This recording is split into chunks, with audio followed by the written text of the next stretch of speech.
Bueno, ahora comenzamos la grabación y voy a compartir en la pantalla el tema de hoy día.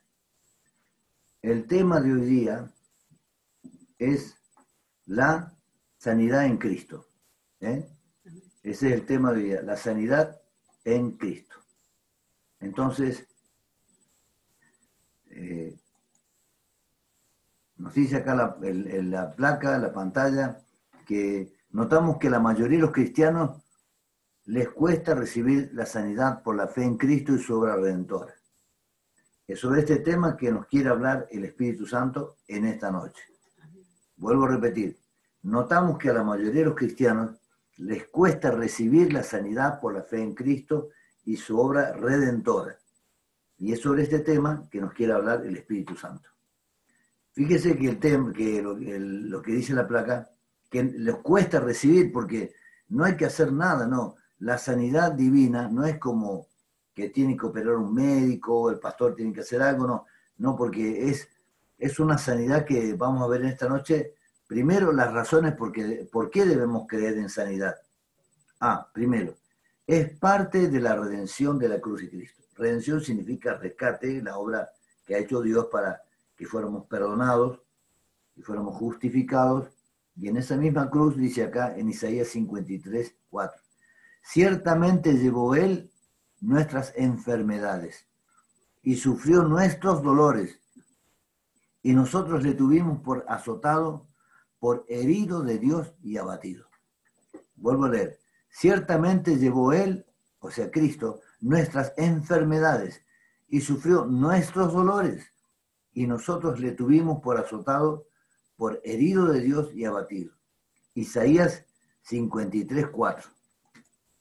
Ahora, el pasaje de Isaías lo afirma en el versículo 5. Mas Él, o sea Cristo, herido fue por nuestras rebeliones, molido por nuestros pecados.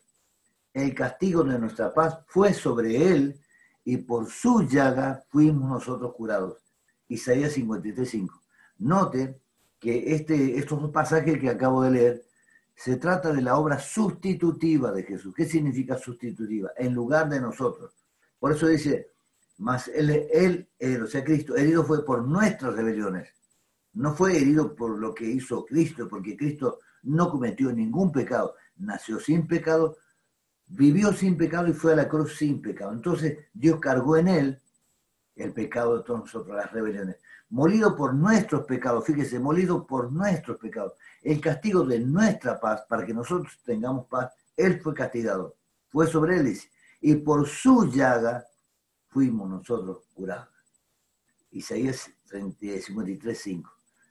Entonces, hermano, el Espíritu Santo lo afirma y dice, y por su llaga fuimos nosotros curados. Concéntrese en eso, querido hermano y hermana. Esto es algo de fe. En este momento, en esta noche, esté pensando que cuando le clavaban ese clavo largo hacia la madera, en su mano derecha, en su mano izquierda, en sus pies, le clavaron un clavo y lo colgaron en la cruz por su llaga, dice que nosotros fuimos curados. Es importante entonces que entendamos que el Señor llevó ahí nuestro pecado. El Espíritu Santo lo afirma, o sea, el Espíritu de la verdad, no es un invento de una denominación del pastor, no. Ahora, el punto B dice que el apóstol Pedro lo vuelve a repetir, hermano. Dice, quien llevó él mismo nuestros pecados en su cuerpo sobre el madero, para que nosotros, estando muertos a los pecados, vivamos a la justicia, y por cuya herida fuiste sanado. Lo vuelve a repetir, 1 Pedro 2:24, o sea que vuelve a decir, el Espíritu Santo en el Antiguo Testamento lo dice a través de Isaías. También lo dice en Mateo 8, lo cita Mateo, capítulo 8, y aquí Pedro lo vuelve a repetir. Y volvemos entonces a leer esto. Quien llevó él mismo nuestros pecados, él mismo, ¿quién es? Jesús, en su cuerpo, sobre el madero, para que nosotros, estando muertos a los pecados, vivamos a la justicia, y por cuya herida fuisteis sanados. 1 Pedro 2:24. Note que dice que Jesús llevó en su cuerpo nuestros pecados, pero también dice que por su llaga fuimos nosotros curados. Entonces, si creemos que llevó nuestros pecados, ¿por qué no creer la otra parte de la verdad escrita? Que por su llaga fuimos nosotros curados. Entonces, debemos creer, o es más fácil creer que Él llevó nuestros pecados. Cuando decimos, hermano, Jesús murió por usted, entonces no sé, sí, creo, yo creo que Dios me perdonó. Usted también dice, sí, yo creo que el Señor me perdonó. Pero cuando viene la parte en que yo creo que el Señor me sana de la diabetes, yo creo que el Señor me sana del tumor, yo creo que el Señor me sana de la hernia de disco, yo creo que el Señor arranca, ¿ve? Esa parte es la que nos cuesta. Pero escuche, esa sanidad la hace el Espíritu Santo honrando lo que hizo Jesús. Es para la gloria de Jesús. Ahora vamos a ver, estamos viendo las razones por las cuales debemos creer que Dios nos perdona los pecados, pero también el Señor puede sanar nuestras enfermedades cuando nosotros ponemos fe en lo que ha hecho Jesús por nosotros. Tercero, la naturaleza de la misión de Jesús a sus misioneros, o sea, a sus misioneros, o sea, a los apóstoles, porque apóstoles significa enviados, misioneros. Habiendo reunido a sus 12 discípulos, les dio poder y autoridad sobre todos los demonios y para sanar enfermedades. Y los envió a predicar el reino de Dios y a sanar a los enfermos. Vuelvo a leer en San Lucas 9:1, San Lucas 9:1 y 2. Habiendo reunido a sus 12 discípulos, les dio poder y autoridad sobre todos los demonios y para sanar enfermedades. Y los envió a predicar el reino de Dios y a sanar a los enfermos. San Lucas 9:1 al 2. Entonces, está escrito lo que Jesús le encargó a sus enviados. Y dice que los envió primero a predicar el reino de Dios, que es lo que es muy fácil, tú decimos, sí, predicamos el reino de Dios, pero la segunda parte que dice los envió a sanar a los enfermos. Y la tercera parte también los envió a echar fuera a los demonios. Así que las tres cosas es la que Jesús le encarga a la iglesia, queridos hermanos y hermanas. Significa que nosotros tenemos que empezar a creer que esto es así como Dios nos manda a amar, nos manda a perdonar, Él nos manda a predicar el reino de Dios, nos manda a sanar a los enfermos y a echar fuera a los demonios. Ahora, ¿cómo interpretó el apóstol Pablo la misión de Jesús? ¿Qué pensaba el apóstol Pablo sobre el mandato de Jesús de ir y predicar el evangelio? Dice Pablo así, en 1 Corintios 1:17, pues no me envió Cristo a bautizar, sino a predicar el evangelio, no con sabiduría de palabras, para que no se haga vana la cruz de Cristo. 1 Corintios 1:17. Vuelvo a leer. Pues no me envió Cristo a bautizar, sino a predicar el evangelio, no con sabiduría de palabras, para que no se haga vana la cruz de Cristo. No está queriendo decir que Pablo no bautizaba, pero acá está dando a entender que el bautismo es un símbolo, es un rito, pero lo que salvaba es la fe en la predicación del reino de Dios, del evangelio del Señor Jesucristo. Y dice Pablo que no predicaba con sabiduría de palabras para que no se haga hueca, vacía la cruz de Cristo, ¿no es cierto?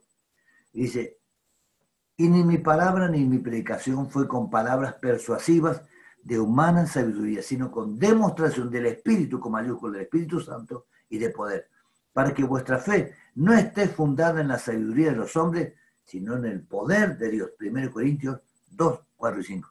Entonces acá dice el apóstol Pablo que Jesús lo envió a predicar, pero no con palabras persuasivas y tratando. Usted ve, por ejemplo, a veces programas de televisión cristianos, radio cristiana, y ve cómo a veces hay predicadores que tratan de convencerle a la gente con palabras, ¿no es cierto? Pero acá dice el apóstol Pablo que esa no fue la manera en que Jesús lo envió a Pablo. Dice que, si ustedes se recuerdan, hermanos, cuando Jesús, en Hechos capítulo 1, versículo 8, le dice a los apóstoles, pero quédense ustedes en Jerusalén, no se vayan de aquí, hasta que no sean revestidos con poder de lo alto, porque cuando venga el Espíritu Santo sobre vosotros recibiréis poder. Y entonces me van a ser testigos. Y eso fue lo que ocurrió después en Hechos capítulo 2, versículo 1 al 4, que dice, vino de repente con un viento recio, el cual llenó toda la casa, y fueron todos llenos del Espíritu Santo y comenzaron a hablar nuevas lenguas. Y después de eso, después de ese día, el día de Pentecostés, se levantó Pedro para predicar y ese día se convirtieron 3.000 personas. Entonces, fíjese, el apóstol Pablo coincidía con Pedro, de que él no quería predicar así con sabiduría de palabras. Supongamos que nosotros predicamos con sabiduría de palabras y hay una persona que escucha y dice, sí, que señor, hermano, hermana, qué interesante eso. Sí, yo creo eso, pero mire, yo fumo, yo me emborracho, ¿puede orar por mí? Entonces, mire, vamos a ver, pues vamos a ver si Dios quiere, si la voluntad, ahí está, ¿ves? Entonces, eso es lo que produce, se hace vana, se hace hueca la cruz de Cristo, porque la cruz de Cristo no está para que la prostituta no deje la prostitución, el adúltero no deje, el fornicario no deje la fornicación, el fumador deje el cigarrillo, el borracho deje la borrachera. Hay poder en el Evangelio, hay poder en el reino de Dios, pero si nosotros no recibimos esa investidura de poder que recibió Pedro, que recibieron los apóstoles, que recibió Pablo, entonces no vamos a poder predicar de esa manera. Entonces, ¿qué le dijo el apóstol Pablo a la iglesia de Corinto? Vamos a hacer de cuenta que viniera una persona como Pablo a la iglesia de Nueva Jerusalén. Y dice, pero iré pronto a vosotros, si el Señor quiere, y conoceré no las palabras, sino el poder de los que andan envanecidos. Porque el reino de Dios no consiste en palabras, sino en poder. Vuelvo a leer. Dice el apóstol Pablo a la iglesia de Corinto, pero iré pronto a vosotros, si el Señor quiere, y conoceré no las palabras, sino el poder de los que andan envanecidos. Porque el reino de Dios no consiste en palabras, sino en poder, hermano. Entonces, acá dice que cuando uno va a predicar el reino de Dios, no tiene que hacerlo con elocuencia, ¿no es cierto? Por eso Dios elige gente sencilla. Yo me acuerdo hace años atrás que nosotros estábamos, yo antes era copastor en la iglesia bautista, le estoy hablando del año por ahí 1990 más o menos. Yo recién había vuelto del seminario y estábamos haciendo una campaña en un lugar que era el San Pablo, que antes era donde ahora está la casa, una de las sucursales de la Casa del Gato. Había un colegio que se llamaba San Pablo. Y sabe que el Señor, cuando estábamos reunidos en la iglesia bautista, me dio una palabra profética que dijo, dice el Espíritu Santo que va a libertar mucha gente, que va a obrar con gran poder. Bueno, y sabe que hicimos la campaña y el hermano que predicó, solamente ganamos una alma y estábamos todos confundidos, pero ¿cómo si el Espíritu Santo dijo? Y sabe que me llega una noticia a mí, hermano, allí en Cherenta están haciendo una campaña y es tremenda, hay liberaciones, sanidades, el Señor está haciendo que caminen los paralíticos, el Señor está haciendo que oigan los sordos, y vamos a Cherenta, y era tremendo, o sea que el Espíritu Santo había dicho eso, pero no significaba que iba a ser allí donde nosotros íbamos a predicar, porque el hermano que iba a predicar allí, le iba a predicar así a la gente, primero que iba a predicar a la gente porque Dios primero quiere que le prediquemos a los pobres, la gente sencilla, y era una campaña en el centro, no era el lugar estratégico de Dios, ¿no es cierto? Y el hermano que predicaba así, predicaba bien, pero con palabras, ¿no es cierto? Entonces, en cambio, vamos a Cherenta, vemos la campaña, y el predicador era tremenda, la unción, querido hermano, la unción, el poder, reprendía a los demonios, se iban, los enfermos se iban sanados, ¿no es cierto? Tremendo, hermano. Entonces, este es el ejemplo que le quiero dar. Entonces, conclusión, ¿en cuál evangelio hemos creído? ¿En el evangelio de sabiduría de palabra? ¿O aquel que manifiesta el Espíritu Santo y poder? ¿Entiende, hermano? Usted, hermano, yo creo que en la iglesia de Nueva Jerusalén nosotros hemos conocido el evangelio de poder, el evangelio del reino, hermano. Es más, hay hermanos que están siendo sanados, hay hermanos que necesitan sanidad, hay hermanos que necesitan prosperidad, liberación, hermano, que necesitan ayuda, ¿entiende? Entonces no tenemos que confiar en palabreríos, hermano. Tenemos que creer que el Señor va a obrar. Pero ahora hay una cosa muy importante. ¿Qué puede estorbar la sanidad? Pero pastor, pero acá hemos orado tantas veces, clamado pero ¿por qué no me sano? Dice el Proverbio 28:13. El que encubre sus pecados no prosperará, mas el que lo confiesa y se aparta alcanzará misericordia. Proverbio 28:13. Fíjese que el que quiere tapar su pecado, ¿no es cierto? Porque a veces venimos a la iglesia y ¿cómo andamos? Bien, hermano, bien. Pero capaz que la persona anda cometiendo un pecado que lo ofende mucho a Dios, sea cual fuere, ¿no es cierto?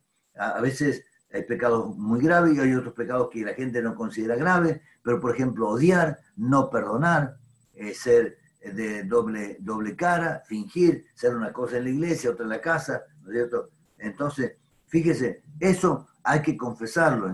Dice la Biblia que el espíritu triste seca los huesos. Hay gente que vive con tristeza dentro del corazón. Hay gente que vive con tristeza. Bueno, vamos, querido hermano, a ver, Vale. un minutito, hermano. Vamos, hermanos, a volver a compartir la pantalla. Yo le ruego, hermano, que hagamos un instante de silencio hasta que termine de explicar y después vamos a ver, hermano. Ahora, entonces estamos viendo de que el que tapa su pecado no prosperará. Por eso es que acá en la placa siguiente dice, pasos para la sanidad. Primero, confesar los pecados.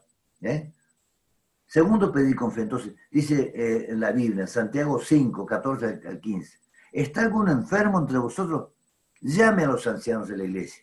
O sea, guarda, está bien, Dios puede utilizar a cualquier hermano, pero generalmente lo correcto es hablarle al pastor y los que secundan al pastor, los que colaboran con el pastor, porque anciano es otra manera de llamarle al pastor.